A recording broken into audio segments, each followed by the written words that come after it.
take the red pill, you stay in Wonderland, and I show you how deep the rabbit hole goes. Welcome to Life in Red.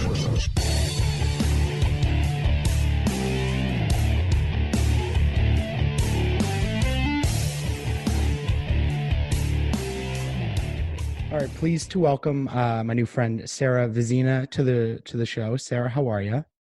I'm good. How are you, Ryan? I'm good, thank you.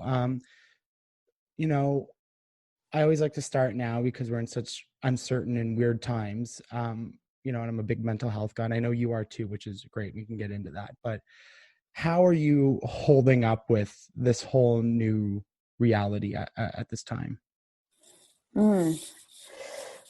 That's a good question, because my initial reaction is wanting to say, like, I'm doing so good. Things have never been better. But honestly, it's a challenge. You have your up days and you have your down days. But, overall, I'm learning to surrender and just accept what is. So if today is going to be productive, then so be it. And if today I'm playing Xbox all day, well, so be that too. That's to surrender to it. I've never really heard someone put it that way, so that's interesting. So you listen intrinsically to kind of what your mood or your body's saying, and then you just kind of go with that flow. Is that kind of what it's like? Yeah. Of course, there's there's a point where I have to decide, am I going to push through this? And I only push for so long. After, a couple of hours of realizing we're not getting anywhere, at that point, I just accept and switch. So I either go for a run, or I play Xbox, or I hang out with a friend, or my partner, well, not a friend, but one of my partners. But yeah, ultimately, that surrendering experience was really hard to get to. But what I realized was that when I was refusing to surrender and just pushing through, the content that I was creating was coming from that place of anxiety. And therefore the content was quite low in terms of quality. It wasn't what, I'm used to producing. So. Right. Yeah. Just, it's getting it done rather than, putting out something you really want to put out, or, like you said, your standards or what you're used to. I just got to do it. So I'm going to do it and get through it.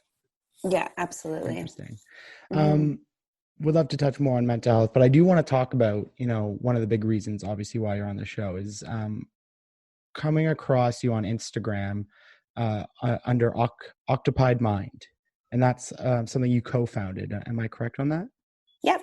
I co-founded it with my best friend. That's awesome. So what is Octopied Mind? Because octopied is not something you hear every day in vocabulary and everyday conversation. So what's the idea behind it, and what do you guys do?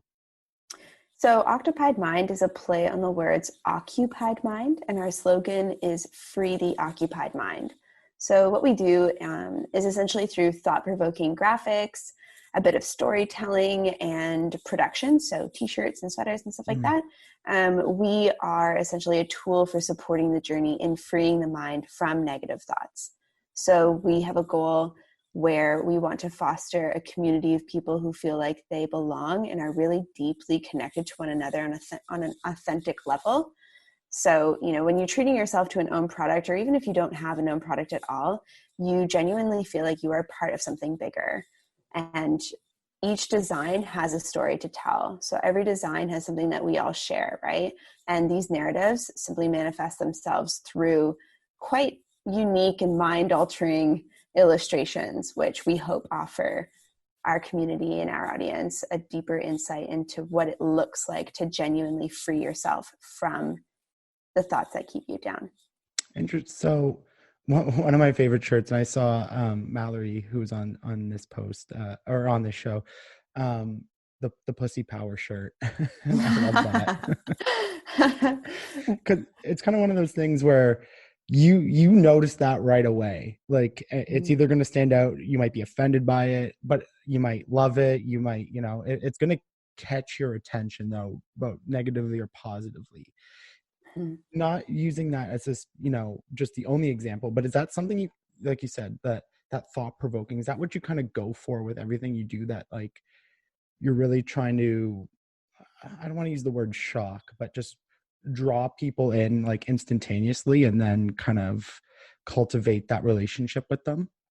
Absolutely. I would say that we love to make people feel safely uncomfortable. So it might, trigger a feeling inside of you that makes you think. Maybe it makes you reflect on a negative experience that you might have gone through. Maybe it makes you feel empowered. Maybe it makes you question how you can step more into your power, how you've been denying yourself of that. So with Pussy Power, for example, it's kind of funny because that design definitely went a lot more viral than we expected. We knew it was a good one, but we didn't expect it to perform like it did. And it's funny because out of all of the designs that we come up with, they all have such beautiful stories that accompany them. They come from really deep, oftentimes traumatic places within, myself or my business partner, from experiences that we've both been through and what it looks like to come out on the other side. But Pussy Power has the most offbeat story. Essentially what it is my, she's going to hate me for sharing this with the public, but my business partner, Jill, when she was younger, she was quite thin, but she was very good at sport. She was very fast. And she always just had a dream of being a cheetah. And her mom sewed her a really cute cheetah outfit, and she'd wear it around the house. She'd wear it every single day. But her dream, her desire specifically, was to grow up and be a cheetah, but without a butthole, because she didn't want her butt to be shown in front of other people. And I understand that. Yeah, I can understand.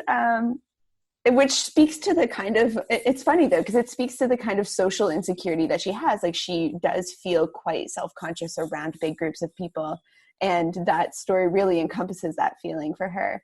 And that is genuinely where Pussy Power was inspired from. It was from her childhood dream to be a cheetah without a butthole. I love it because,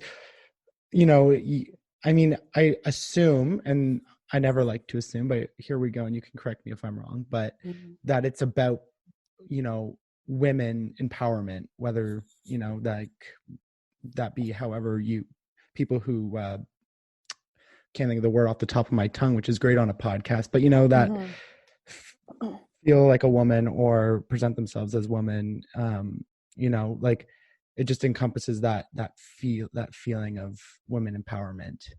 Yeah, absolutely. And that's definitely, we released it for International Women's Day in 2020 this year. Okay. And that is what the meaning turned out to be, because the design just happened to be ready for International Women's Day. And before the words Pussy Power were on top of the cheetah, it kind of found its way into being about female empowerment, but it didn't necessarily start there. It started just from a deep and creative place within Jill, and arguably a place where she feels, you can be whatever you dream to be. You can be a cheetah if you want to, in her little kid mind, of course, not actually, but absolutely, like that is how the design was presented to our community. It wasn't until a few days later that Jill admitted to the world, in like a quick little story that she later deleted out of embarrassment, that the true inspiration was her childhood story. But every year we come out with an International Women's Day design, and that was our design this year. Last year was Mad Girls Club, which was rooted in my personal experiences in overcoming traumatic childhood sexual abuse. And Mad Girls Club was born out of my process of working through that. And it's still a community favorite, but not every design always comes from a deep place of transformation. Sometimes it can just emerge from, just from a different layer of creativity. But you aren't wrong in thinking or assuming that Pussy Power is about being empowered. Absolutely, right. It is. And it's about what it makes other people feel, right? People feel empowered when they wear Pussy Power. And that's what matters. Right. Yeah. It's kind of interpretive. You can take the meaning however you want it presented to, and the way you think about it, and can wear it with pride like that way, which I find very cool. And especially with clothing, which is such a display of our personality, or I guess in another sense of our insecurity, but that clothes and what we choose to wear and present ourselves as, like, it's such a huge part of who we are or how we feel. You know what I mean? Like, I'm a very I'm an extrovert, and I'm confident in my abilities, but when it comes to my looks, I'm very insecure. So I am very plain. I wear blue jeans and a black shirt a lot of the time because it's safe. I know what it looks like, and I'm not gonna veer off the path too much. Mm-hmm. But then you look at other people who are very comfortable with themselves and like accept themselves or who they are, and they can wear flamboyant clothing with lots of bright colors, or flared pants. They can, like, men who are super comfortable with their sexuality can wear more feminine clothing. You know what I mean? Like, Mm-hmm. it's just so interesting how clothing is such an extension of our feelings. Absolutely. Did I hear you right? Do you still feel insecure with the way that you look and the Oh, way that 100%.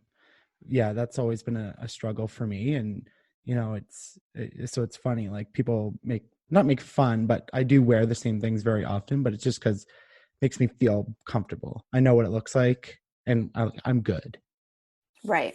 You stick to what feels good for you. Yeah, exactly. You'll Interesting. never see me in like a bright shirt and shiny pants, like, my girlfriend always tries to get me to, oh, this will look good, this will look good. And I don't have the heart to tell her no, but then I like bumble and I'm just like, yeah, maybe. That's always my answer. And she's like, okay, I know that means a no.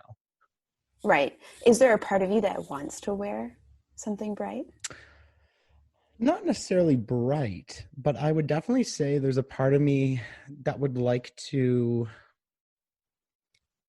be comfortable wearing other things, for sure. Mm-hmm. That's like a big thing. And I got slowly started to incorporate different things. Like, funny enough, I got a shirt from H&M that has a cheetah on it. Yes. Yeah, and it's a button up, but I never wear button ups, especially the t-shirt kinds.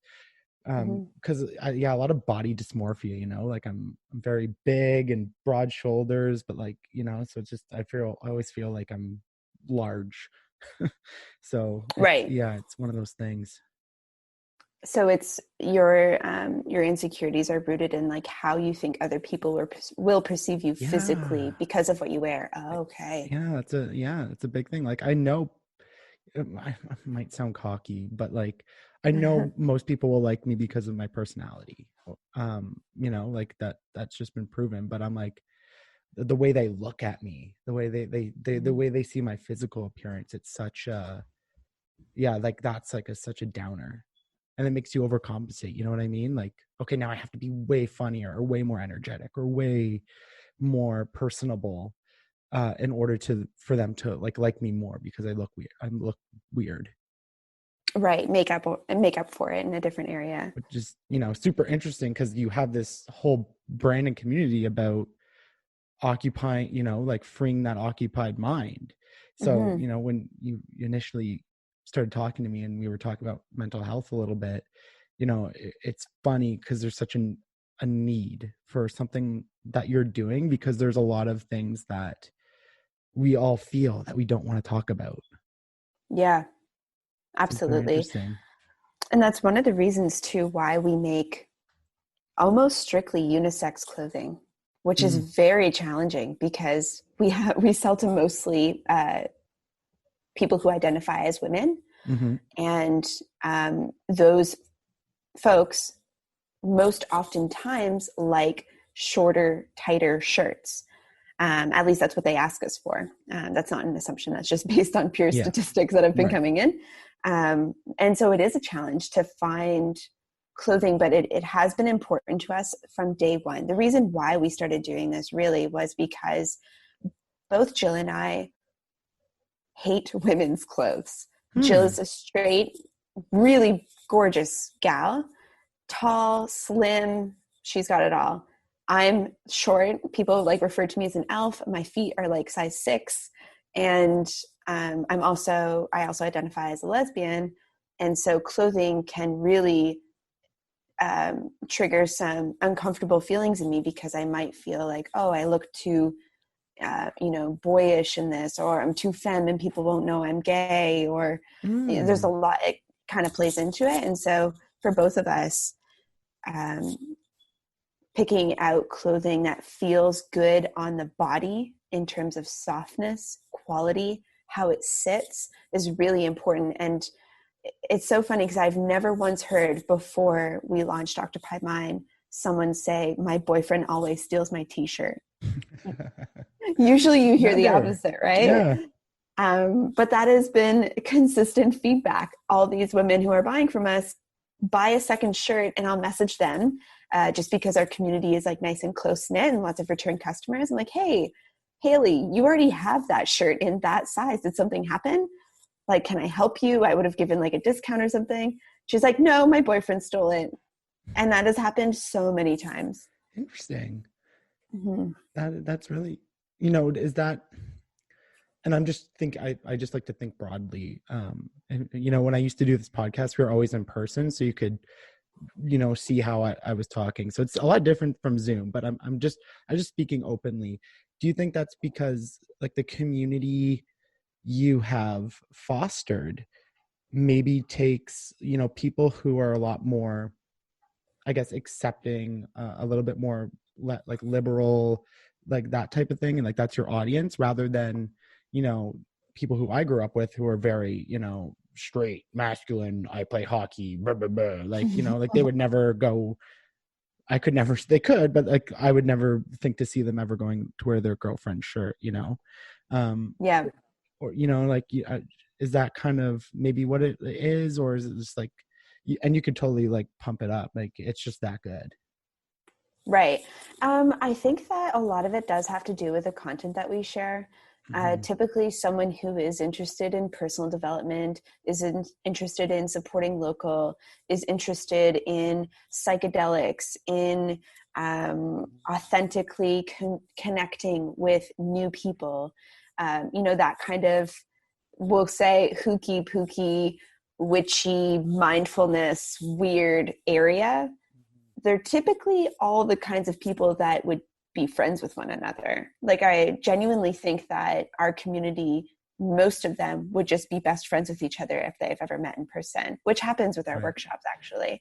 So I think a lot of that, in terms of, men embracing the unisex clothing and women embracing the unisex clothing, is it has to do more with how that person is connecting with the design.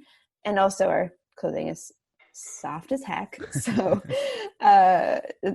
Jill, for example, her boyfriend freaks out when he can't find an Octopied Mind shirt that's clean in the house because they're so soft. But I know a guy who bought one of our shirts, which has waffles where like your breasts would be, with like melted buttery nipples. And he bought it because he genuinely loves the story behind it about feeding your soul versus your ego. And he bought it. And I think that that's great. And he is a straight dude who is kind of, masculine and hockey, but he's like, I'm buying this. I look great in it. And I love what it means. Yeah, that's awesome. Because, I think as society continues to progress and we become open to new ideas and new ways to present ourselves and new ways to connect with other people, that things like this will become a lot more normal, and I think that's great. Like I said, like I come from a small town where we only had like one minority family like in the entire town for me growing up till like high school. There was no open homosexuality or trans people or anything like that until high school. So like you grow up this one way, and then it starts changing, and I think it's great. My brother came out when he was 16 in a small town, which was huge. My other brother came out a couple of years later. So like it's really great to see, but like there's still so much kind of resistance to it. And what I'm trying to get at is, even though like I'm trying to branch out, it's still I don't know what it is. I should be comfortable with it. It doesn't matter, but it's something like deep down subconsciously that it's just like, oh, I don't feel comfortable in this. Super Those social interesting. constructs can run real deep. Yeah. Yeah, it's definitely really interesting.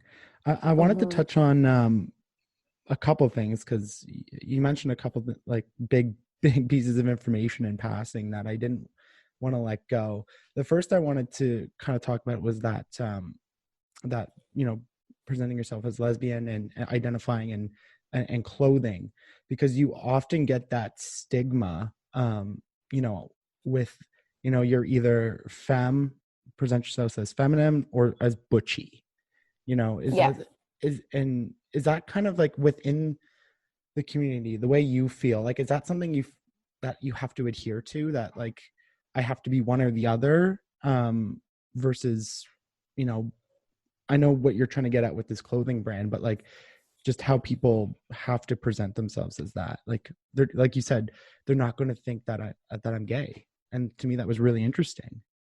Mm-hmm. Yeah, it's really interesting because um, I definitely struggled for a long time figuring out how to dress, because especially when I was single, because I was trying to attract a mate, Mm, and it was quite difficult to attract a mate if I who's female, if I wore things like rompers and heels and lipstick and makeup and had everything done to the nines when I would go out. It wasn't until things like Tinder became popular that I was right. able to play a little bit more, like be femme, but people would still question me. Oh, you must be bisexual. Oh, you're catfishing me. You're not really gay.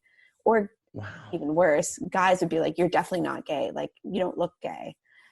Um, and so, those challenges still, even though I'm 28 years old now and I've been out since I was like 14 or something, um, even in my life now, for example, if I look at the dynamics between, because I have an open relationship, and so my partner and I have other partners, and Hmm. even within those partners, we are constantly having very complex um, conversations around the underlying competition there is to be more, either like more girly or more like, I wouldn't say like not butch, but like skateboard kind of Hmm. vibe, but boyish, we'll just say. Hmm. And there is like an underlying competition always, all the time, that we have to bring up and really unpack and talk about, because it can make somebody feel really insecure. I've always been used to, in my relationship, being the more feminine one, and our newest partner is like 100 times more feminine than I am. And that has caused a lot of insecurity in myself. And then one day she told me, she's like, I'm not used to not being the most feminine. I'm like, wait a second, you are the most feminine. And so there can be a lot of um, internal dialogue that we tell ourselves about the way that we look and the way that other people might perceive us. And most oftentimes, it's probably wrong. It's probably Hmm. opposite of what's actually going on. Get into our own heads too much. That, Yeah. that I'm really happy you're on, because you're a very interesting person. Thank you, Ryan. And I mean that sincerely in a very positive way. Because like I said, being from a small town, you do not get to talk to a lot of people, from this a diverse background. And as you're talking, you're presenting these things that like I'm just so not used to. So I'm just like, oh, whoa. So you mentioned you were in an open relationship, and that's something like you hear about a lot, but you don't actually know a lot of people who do it. And it's something I've Mhm. always kind of have been curious about, because like I guess my question is, and if you don't want to answer it, please feel free. That's how we like to operate. But was there a point where you knew like you would be okay with sharing partners?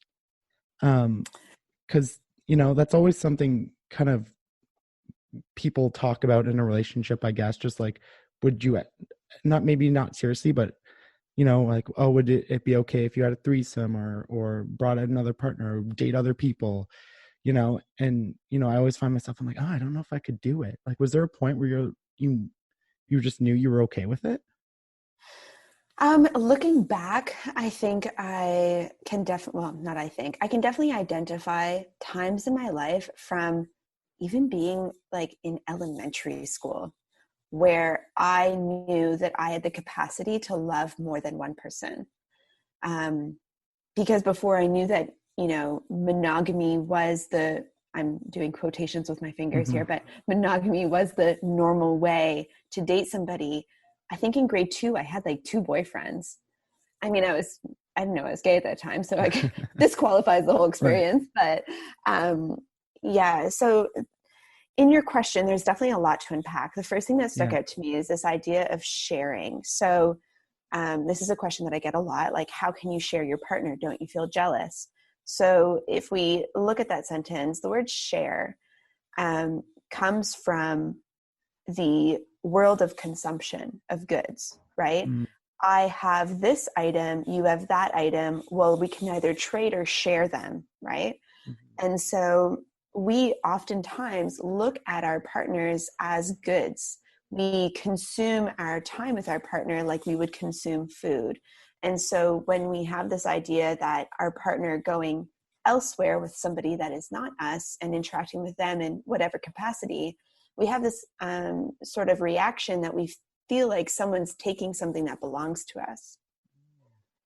But the reality is that our partners don't belong to us, right? We each belong to our own selves.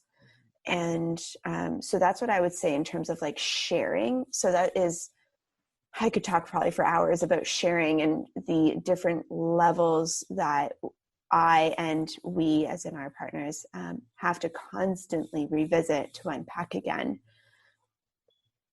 But when it comes to jealousy as well, I found the most challenging aspect of being in open relationships, or you can say polyamory, they're not interchangeable, but in my case they are.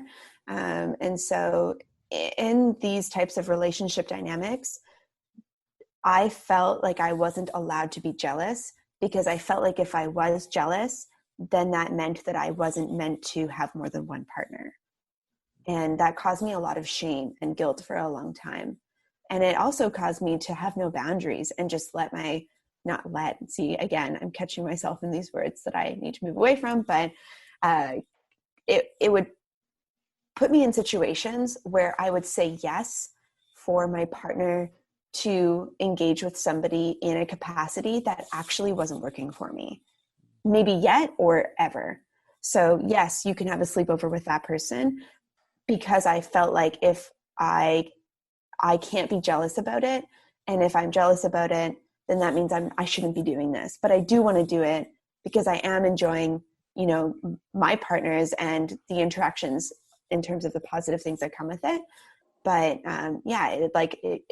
there is a lot of shame and guilt around jealousy and sharing and the kinds of questions that can come up for people when you tell someone that you are in an open relationship. Yeah, no, that's what I mean. I'm sure there's like people like me who are like just question after question, and you're just like, to you, this is normal and this is the way it should be. So I don't know. I'm sure it gets annoying from time to time to answer all the questions. So thank you for indulging me. Of course.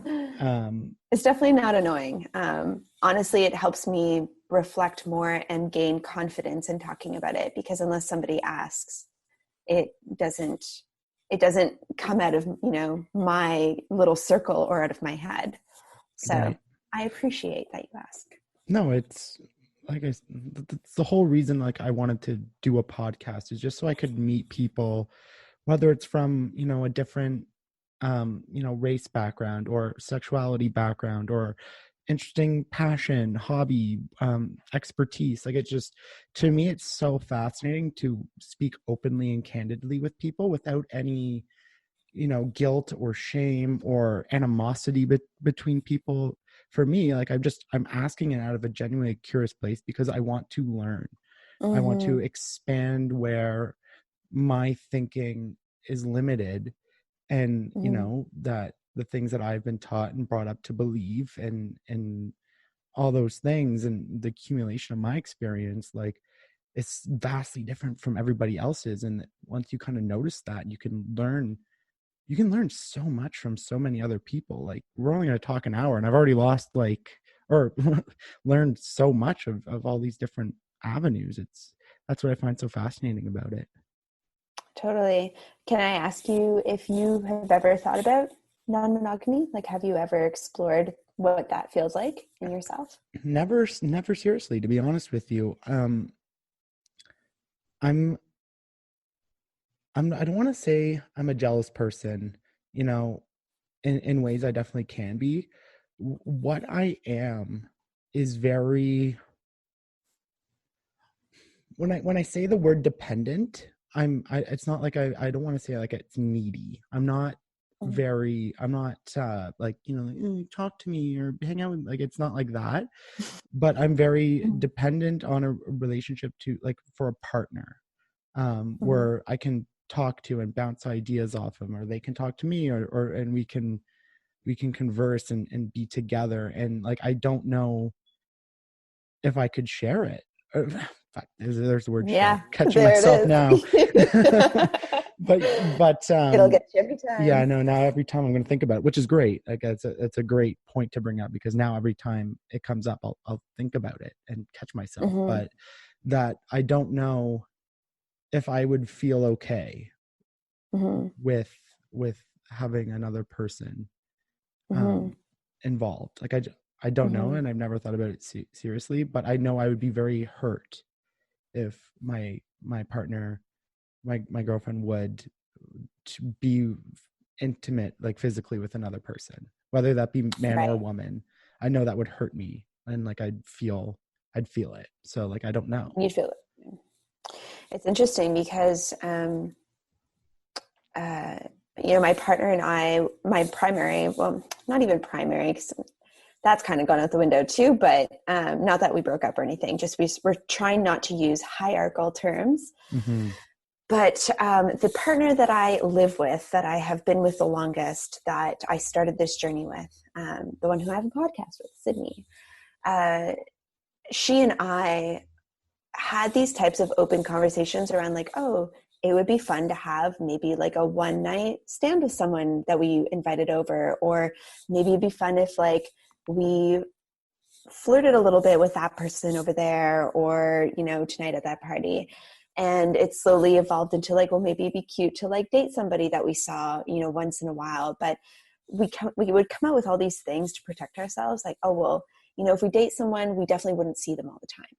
If we date someone, we definitely wouldn't live with them. If we date someone, we wouldn't have sleepovers. If we date someone, maybe we wouldn't even be together. It would have to be separate, or definitely have to be together and not separate. Like, we would come up with all these different things to protect ourselves. And it's funny because we actually did absolutely everything that we said we wouldn't do. We dated another couple. We lived with them.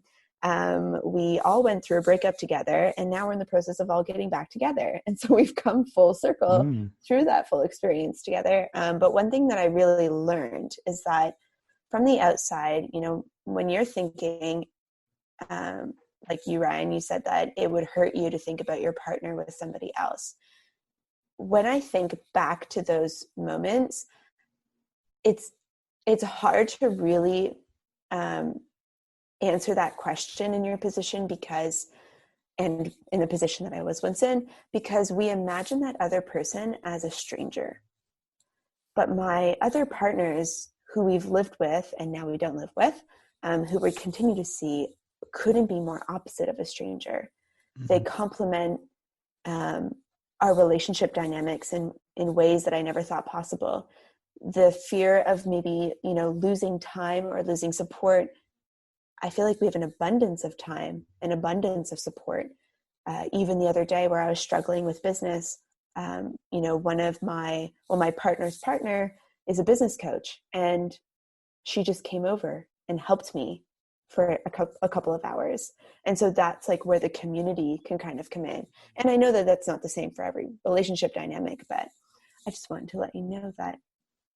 Yeah. Well, it sounds like, there's a lot of communication between, not only, like you said, you're the partner you've been with the longest, but with all of you, which I would assume would be pretty essential when it comes to something like this. I mean, it's critical to every relationship, but when you get a lot of people involved with a lot of, you know, love and feelings, like I'm sure it can get complicated in some aspects. Yeah. And I was also that, like, so you're all together in a relationship. It's not like you're dating, you know, Cindy, and then your other partner's dating put another female name in there, but like, you know what I mean? But like you're all together in a way. Like it's not like you don't have any interaction. Like it's not like you don't have that interaction with your partner's other partner. Not other, like it's an other partner, not another partner, if that makes Right. sense. I'd need like a whiteboard to Yeah, explain okay. the connections, but essentially what happened was, outside of these, I'm going to say these two people because I'm not going to count Sydney. That's my partner that I'm allowed to say her name. Her name is Sydney. She's the one I live with. So Sydney and I have been together for over 5 years. Okay. We moved to Ottawa and started dating another female couple here. But when we were dating that couple, it wasn't, and that was part of the problem, it wasn't all four of us dating all four. Okay. We essentially swapped, but never allowed the wires to cross, because when the swap happened, it was really intense. And we didn't expect for it to happen because we moved in as friends and as roommates temporarily, you know, moving into a new city. We didn't expect for a relationship to grow out of it. And so rule number 2, don't live with someone that you're just trying to date, especially if it's like within an open relationship dynamic. It's already complicated enough. But what happened was that really lifted a lot of deep relationship problems that were pushed to the back burner in both OG couples. And so the 4 broke apart, but Sydney and I didn't break up. Sydney and I moved out and we went into our own house. And since we've been here, we've definitely had relationship transitions. Like our relationship structure might, look different from one month to the next. That could mean physically, emotionally, spiritually, sexually, whatever. And we really try and bring more flow. We both still pay the bills, but that's essentially the one constant that happens. And with this other couple, they broke up, but now they're starting to come back together. And so one of those people started dating Sydney and I, a couple of months ago. And so we were a 3, but now we're kind of a 3 with an extra leg because that 4th person is still involved, connected through my partner, like through Sydney. But that person also is still connected to all 4 of us. So like what we're realizing is that 4 didn't work out because we didn't communicate. First of all, we said we were communicating, but we weren't talking about anything really. We were talking about very surface level stuff. Like I feel hurt, I feel jealous, but we weren't really going down into the core of like, this situation makes me feel like when I was 6 years old and I was denied a position on the soccer team and I lost a bunch of time with my friends. And so every time you guys get time together, I feel like I'm left out. Like you don't go that, we weren't going that deep. And so now that we've all grown a lot over the last 2 years, we're able to go a lot deeper than we ever have been. And we've also matured a lot. And so we're able to have the conversations that maybe we really wanted to, but none of us took the initiation to. And that's part of openness and, having open relationships, especially with multiple people who are all interconnected. Someone has to each person has to take turns calling the shots, essentially. Calling the shots as in like forcing a group meeting, forcing people to like, not force, but like initiating, hey guys, it's been a long time since we've all checked in. It's really time that we sit down and talk about some expectations or some boundaries or some privacy levels. Wow. No, it's a very interesting perspective. And I think it's something that you're presenting like this. It's like every relationship should be that respectful, that deep, that like that level of communication. Like if it's 2 partners, 3, 4, like, but like so many aren't. So it's like you're presenting this lesson that, like, to me, just it's resonating, being like, yeah, you have to go a lot deeper. It's like, it's one thing for me to be like, yeah, I don't like that, don't do it. But it's a whole other level. It's a whole another thing to get to that next level to make someone really understand. And it's just really interesting. It takes a lot to take down those egos and just support one another for who you are and what you're experiencing in that Yeah. moment. Leads me to my next question. So you're around the same age as I am. I'm a 92, so I turned 28 actually at the end of the month. Oh, cool. Happy early birthday. Thank you. Where, you speak and you talk about these things at a much higher level than it would be attributed to someone of our age, right? Like you have these perspectives and ideas and levels of thinking that go beyond a lot of other people I know who are around our age, for sure. Where did this level of your living, where did this come from? That's a really good question. It's funny because my first reaction is like, I constantly battle with myself that I sound stupid. And a lot of that is due to the fact that I had like a horribly abusive stepdad who always called me stupid. And so I still battle with that a lot. But to answer your question, I honestly think that these experiences that I can speak to come from literally being thrown into them and then not knowing what to do with the information afterwards. So, if we think about staying on to the last topic, just to kind of weave it through, but like if we're talking about open relationships and the knowledge that I now have over the last few years of living this way with my partners, I have been cheated on a lot in past relationships. I've had abusive relationships, and I've had relationships where I knew that we could have had such a beautiful relationship together, but it just wasn't possible because that other person wasn't willing to communicate, but also I wasn't willing to communicate. But the difference, I think, is that I had the awareness in my head of like, okay, in the middle of this fight right now, I really see where I need to let go, where I've gone wrong, or where I need to take down my ego, but I'm just choosing not to. I want them to do it first, and then maybe I'll relax into it. And so it really just took a lot of practice and a lot of time and compassion for myself to slowly move into a space where I would let go more. And just try less. Just try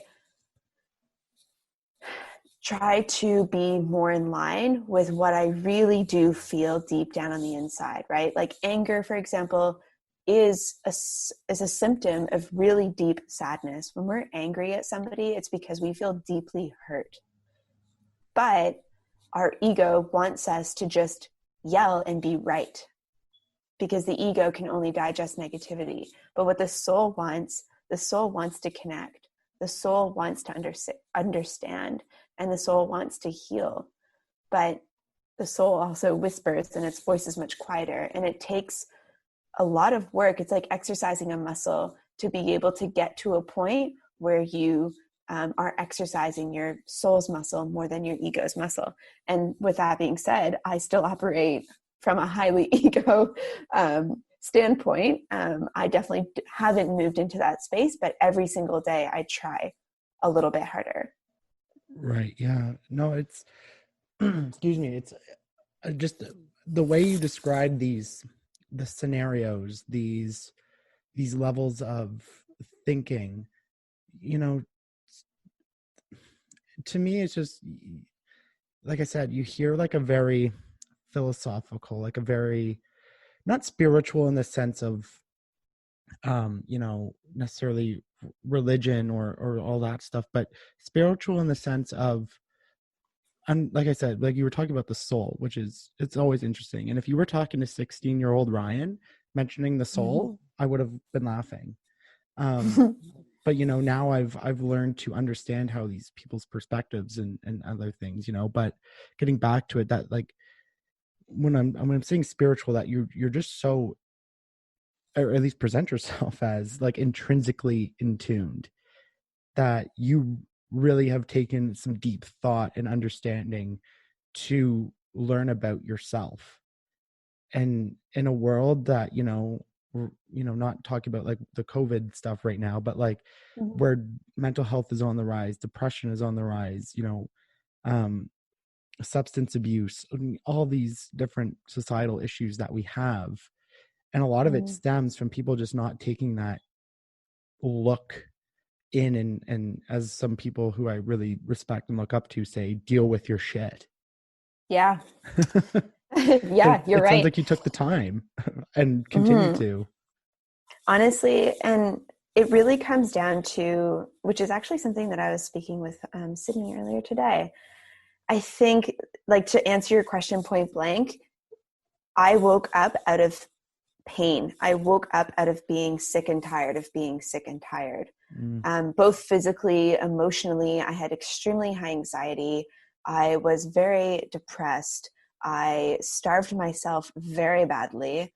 I had the worst neck pain, that it's the worst physical pain I've ever felt in my life, that led me through 100 different medical procedures that were not necessary because it wasn't a physical problem. It was an emotional stress point that was manifesting physically. But really, I woke up one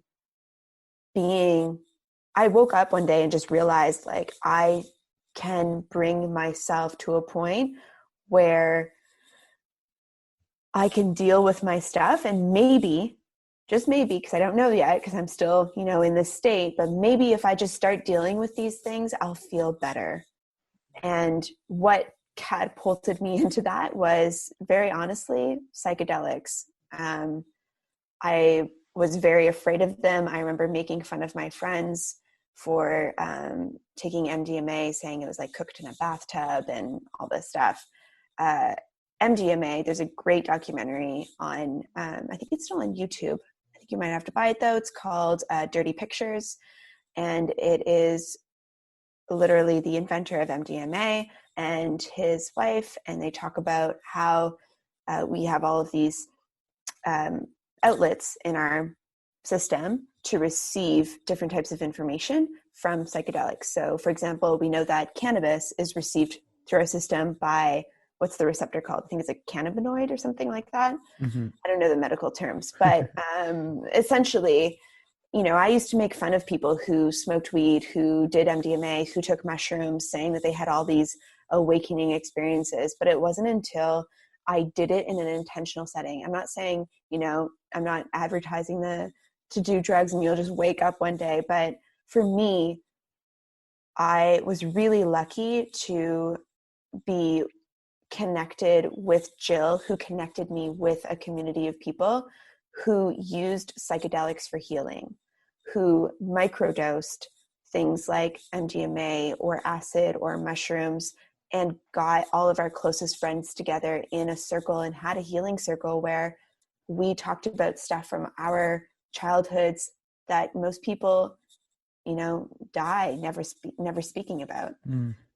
And that, I think, is what really catapulted me forward. And I haven't done many psychedelics, and I haven't done a lot of them either, but I just had to do a little bit to open up that door to see what I was truly capable of. And I had some awakenings where I realized that a lot of my emotional pain was so essentially clogged up in my system that it was starting to manifest physically in my neck, which is, we can get more hooky pooky, which is where your soul connects to your body, is like between your the base of your head and your spine. And Yeah, that's because where my neck pain not is. to cut you off, but you're scaring me, Mhm. because I have neck pain that I've been dealing with for years. And Ah! see, yeah, I know. I'm like, I had my friend Jen Wozni on, and it was about a year ago. But she is an energy healer, and I haven't done anything with her in the sense of procedures or anything. But when she was coming on originally, when she reached out to me, you talk about that that woo woo stuff that you're just like, oh God, like, what am I getting myself into? But Mm-hmm. when she came on and spoke and delivered her message about it, you know, it I don't know if I believe it or if I don't believe it. That's not the point. It's that Mm-hmm. people get help and have results with it, which I find truly, truly fascinating. Mm-hmm. And, the fact is, she wasn't pushing on it. She's like, if you feel it's right for you, then do it. And, that was her message. And so that experience alone, like, really opened my eyes to a little bit more of a higher power thinking, in the sense of all this, what you were just talking about, that hooky pooky stuff, Mm-hmm. where, again, when you're talking to 16-year-old Ryan, who was like super reading like the heretic Bible, like storm the government type of stuff, and you look at me now, it's kind of like, okay, like, interesting, like, tell me more. And I'm glad you brought up psychedelics, because people make fun of people like Joe Rogan for bringing it up, or Mm-hmm. all those things, like you were saying, that, like, used to make fun of people for, but like, there's so many people who swear by it, and now there's science being done, like there's science that has been done, but now it's like government funded to treat Yes. depression, Yes. anxiety, all these mental health issues, and using mushrooms and all that stuff. So there's a lot behind it, Yeah. so I it's mean, we're very seeing it with interesting. cannabis. Yeah. Exactly. There's so much behind it. We're seeing it with cannabis, and that is just a taste of what is to come, right? And with that being said, of course, do your research. Don't do anything if you don't take something if you know that you have health issues that could interact negatively with it. Be safe about it. Do your research. There's a great what's it called? Of course, podcast. I can't remember the name. The psychedelic community. What is it called? Psychedelic community. I'm trying to Google. I It's can't okay. remember the name. But You it's can go okay. and Google it. I'll stall. But I'll stall for time. yeah. No, but there's so many people who to swear by these experiences. When it comes to MDMA, that always got me nervous, because in my research, it was always telling me it was a spike of serotonin, and that you come off very depressed. I myself Mm-hmm. are on SSRIs, like serotonin inhibitors. So Okay. like, that stuff always like really worried me to try. And I tried it once before I was on it, and it was Mm-hmm. fine, like when I was a teenager. But like now I'm like, well, I just don't know. And you can't, like, you could go to your doctor, but like, I don't know. I don't know what they'd say. I want to try the MDMA. Is it cool? You might actually be able to find that answer, and I have the name, MAPS, MAPS, and it's the Multidisciplinary Association for Psychedelic Studies. Interesting. And they have, I believe they have an office in Toronto, actually, but they're great. They have a ton of resources, books, essays, like links. They have doctors that you can speak to, and yeah, I highly recommend MAPS. And before you do any sort of psychedelic, I always recommend pre-rolling. So taking care of your body properly before you ingest MDMA. Like, I thought MDMA was like, oh, buy it off of a pal at a rave, Yeah. and it's Yeah. wrapped in toilet paper, and pop that back and maybe have an experience. No, get it from a trusted source. Test it. Keyword, test. Get testers for your psychedelics so that you know what you're ingesting. Pre-roll for MDMA, it's a supplement called RALA. You can get all this stuff off of like supplement websites, and magnesium, Tums, things to like calm your body physically, and also, meditating before you dose, having a support system, because oftentimes, like, psychedelics, when people say I've had a bad trip, it's either wrong dose or wrong setup, like situation, either the people or the environment that you were in. Mm-hmm. Yeah. And I also like to argue that every trip is a bad trip. Like, I'm not doing psychedelics to have a good time. I'm doing psychedelics to work on myself. And once I do the work, I get the reward, right? Then I have a good time. But before that, lots of crying. Wow, that's an interesting way to look at it, because yeah, people take it for those the hallucinations, or just to laugh and giggle. but you take it for the opposite, to go deep and find those things, which, I mean, clearly I can at least hear like some results. I didn't know you from before. It's the first time we ever chatted, but I mean, honestly, like I said, what you say cuts through at a different level than what you hear from a lot of different people. And I So mean, it's cool. MDMA is like, I appreciate that. MDMA and many other psychedelics, I think they have different, I don't know, supposed like time comparisons. So they say like one trip on MDMA, trip mean like a full proper dose for your body weight and height.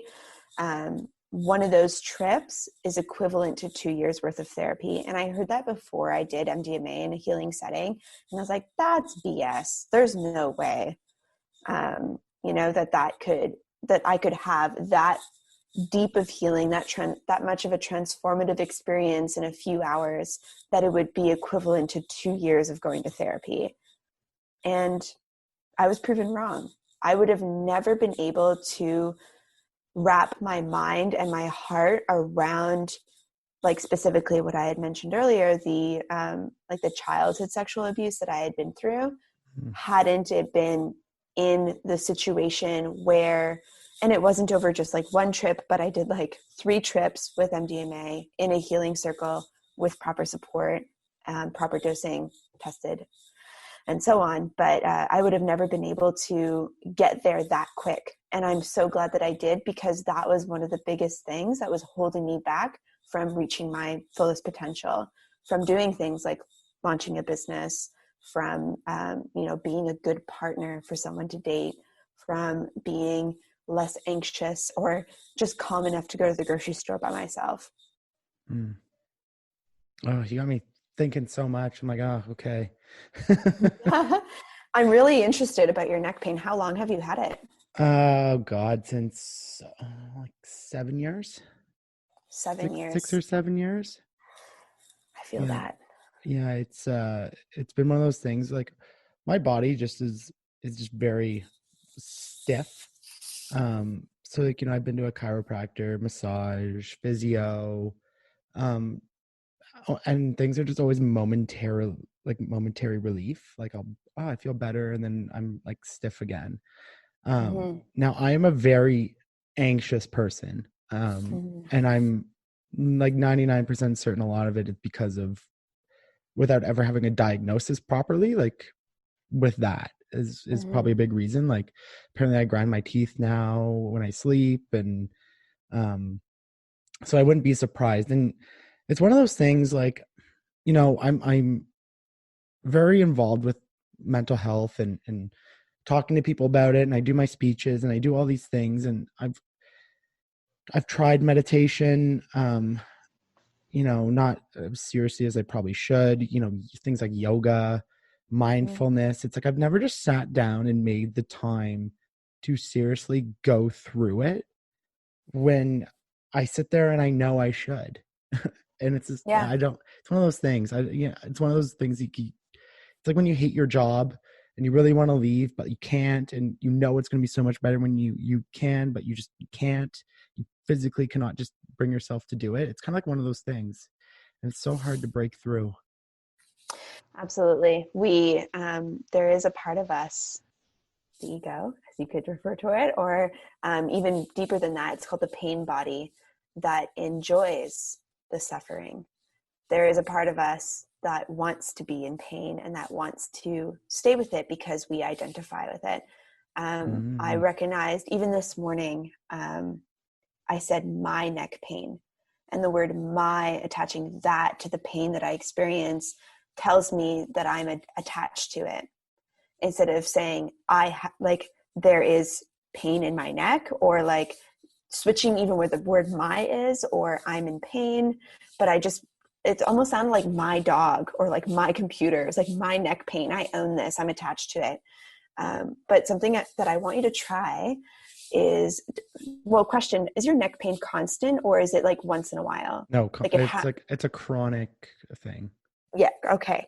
So what I want you to try is, when it's at its worst, I want you to sit there and just like sit calmly and identify other areas of your body that are also in pain. Because what most often is happening is that your neck is so in pain, or like a part of your body is so highly in pain that you're not realizing that it's like a sum of a bunch of other things that are in pain. So you could be clenching your jaw, which is affecting, therefore, the back of your neck. I just unclenched my jaw. Good boy.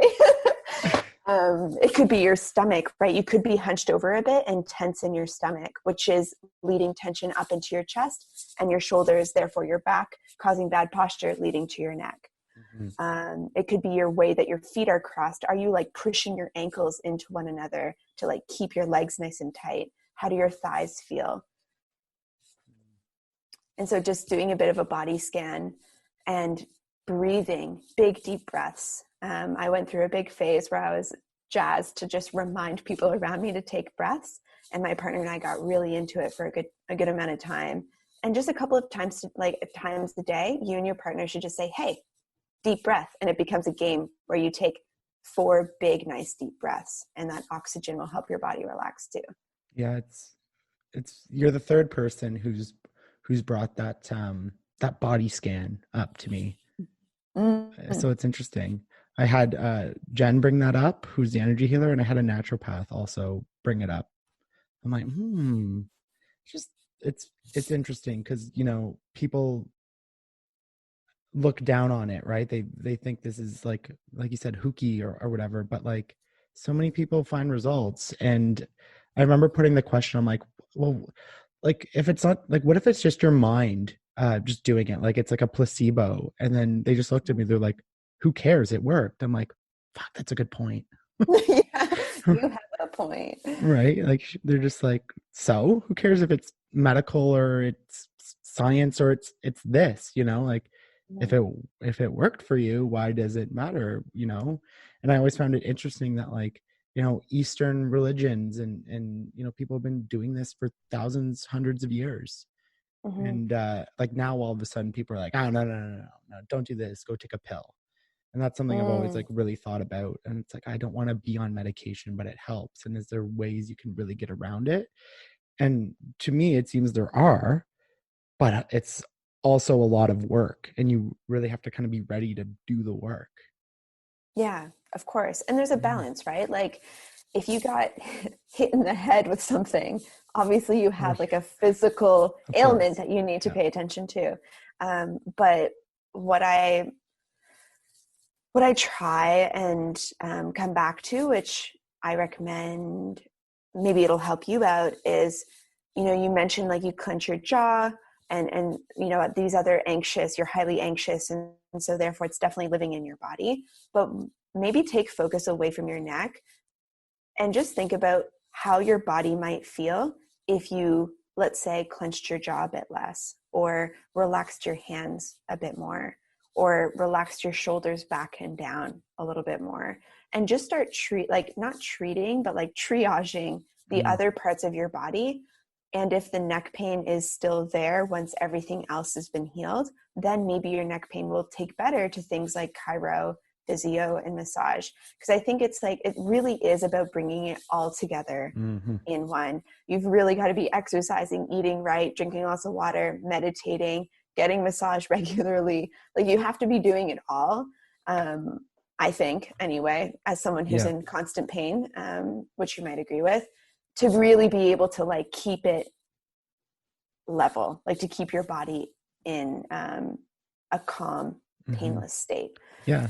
Not just like you know, physically, but I think all those things are just important to life. You know what I mean? Like mentally, for me, like that's all those things like relate to it mentally. Like that's literally the only reason I really exercise. I could care about, you know, do I like the results of physical activity? Yeah, but like I could care less if I have huge biceps or anything. Like what I'm trying to do is, you know, what I always call it, like outwork my demons, like run faster or work harder so like they can't catch up.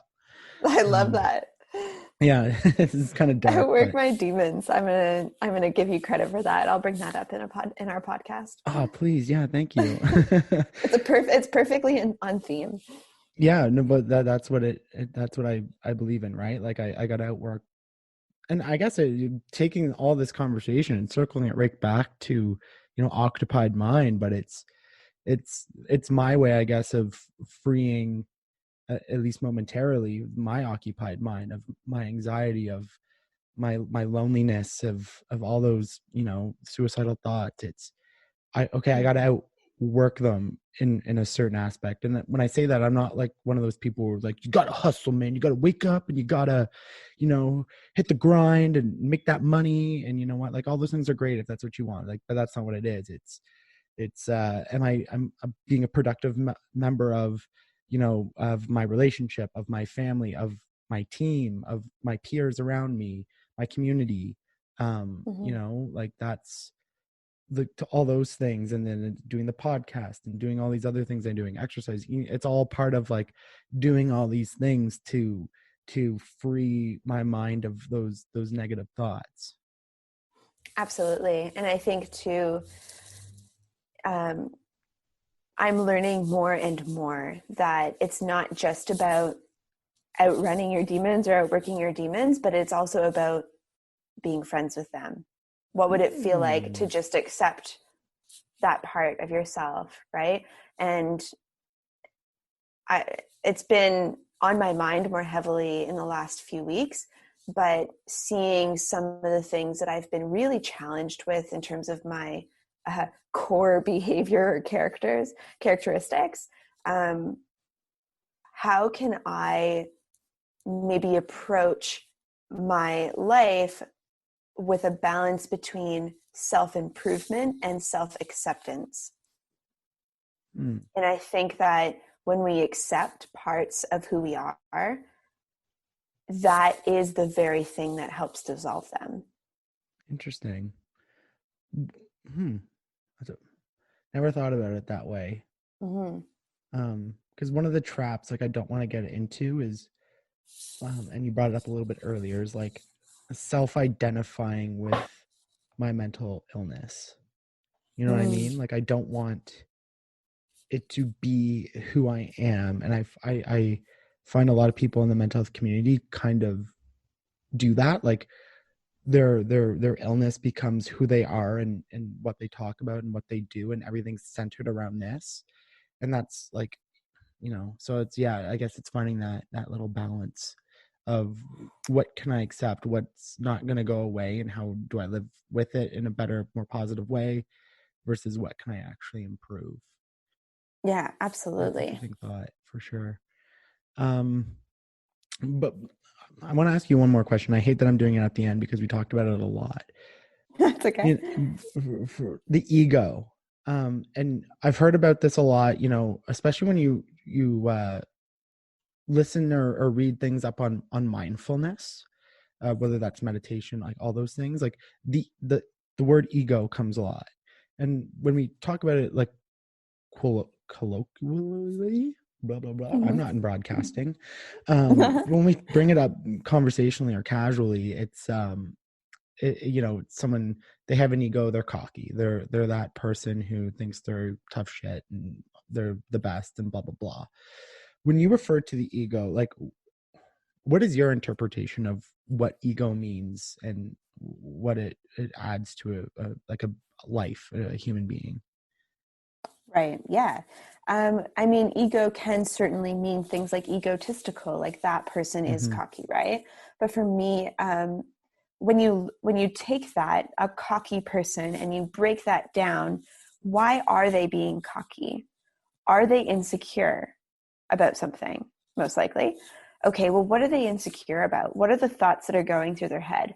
Those thoughts, those negative thought loops that are telling themselves that they aren't enough and therefore they need to compensate, those thought patterns, what is driving those thought patterns, that's what the ego is, from what I personally interpret or understand it to be, right? When I speak about the ego, I speak about this little buddy of mine on the inside of me who creates language or things in my body and in my mind to protect myself from feeling what I genuinely need to feel.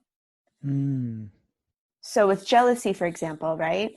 The ego in a situation that causes me to feel really jealous wants to, make that other person feel guilty for making me feel jealous, right?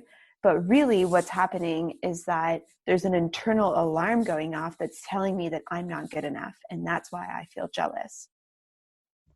Does that make sense? Yeah, no. And it's a big thing to think about, that I think we can all agree that we all, as like a human collective, could benefit from taking a look at it that way. And when, because some people are so, what's the word, like reactive or impulsive to their reactions to certain things, that if they examined it through that lens and like, okay, why am I doing this? Why am I thinking about this? Like you could really eliminate like 85%, that's a random number, but a high percentage of problems in this world, whether it's, violence or murder or sexual assault or, drug use, like bad drug use, all those things. Like it's an interesting thought. It definitely fuels that cycle of pain, right? Hurt people, Yeah. hurt people, hurt people, hurt people. And that's how it Right. keeps going on, right? Like my sexual abuse happened because the person who abused me was sexually abused. Yeah. I hate that you, yeah, sorry to interrupt. It's just like you No, hear what were you about that saying? happen a lot.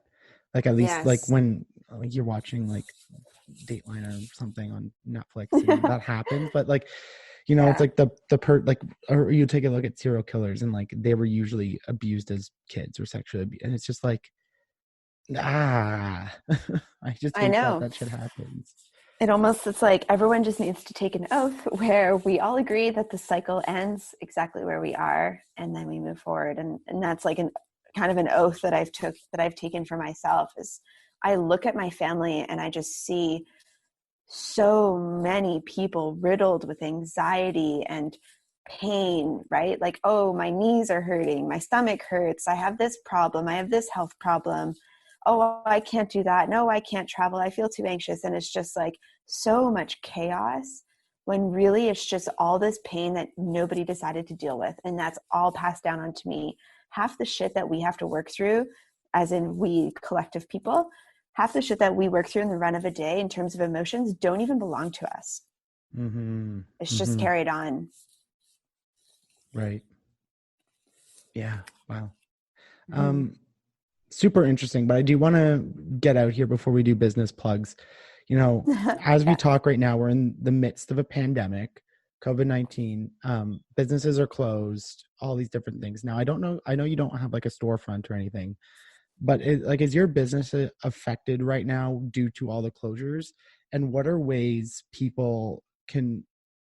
what can they do to actively support like businesses during this time? That's a great question. In terms of supporting businesses, I would recommend that if you're going to be ordering food, order from your local Chinatown because they are the ones who are receiving the greatest impact when it comes to the racism side of the pandemic. So anytime that my partners and I decide to order food, we choose a new spot in our local Chinatown here in Ottawa to get some food from.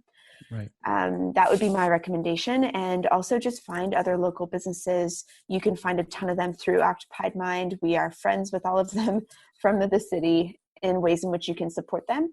And lots of people do things like virtual Reiki healing, if that's your thing. People do tarot reading, if that's your thing. People do business coaching, if that's your thing. People also make things like candles and stuff and are still doing, shipping because Canada Post is still up and running. Has the pandemic affected Octopied Mind? Significantly, yeah. It's hard to sell clothes when everybody is pretty strapped for cash. The last thing that you really want to buy right now is yourself some new clothing. Right. It might help temporarily, a little bit of a shopping therapy, but long-term wise, and what we're seeing so far is that sales have definitely dropped. Also, all of the markets have been canceled, and that's where we make a lot of our revenue is selling in person. But what we're doing to move past that, or I guess like lean into that issue, is that we have a ton of items at my business partner's house that we've thrifted over the last few months that we still have hanging out. And so since she's stuck home too, she's getting back into screen printing, since we used to do everything by hand. We use a studio now, but we've been screen printing things by hand, new designs that we've been coming out with on thrifted items and auctioning them off. So they're one piece, they're unique. And in that case, it definitely helps us stay afloat. But then it also is nice for that person because they're getting a one-time thing and they can justify that treat a bit more. Right.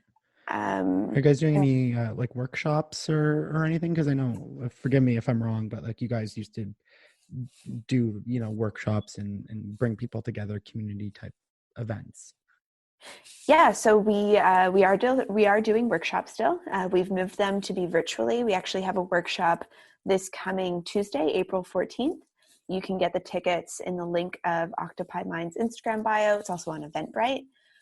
There's a ton of different tiered tickets depending on where you're at financially. We want to make sure that we are being accessible for anyone who wants to come. We're also doing a bunch of giveaways for workshops too. So we give away five free seats every workshop for people who want to come. Okay, that's great. So what's your website? What's the social media? Where can people find you? So our website is octopiedmind.com. It's OCTO, octopiedmind.com. And our Instagram is also Octopied Mind.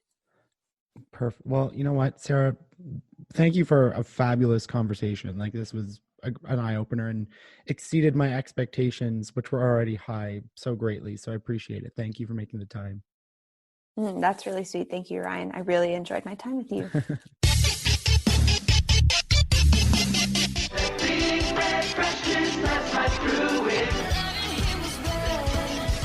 You take the red pill, you stay in Wonderland, and I show you how deep the rabbit hole goes.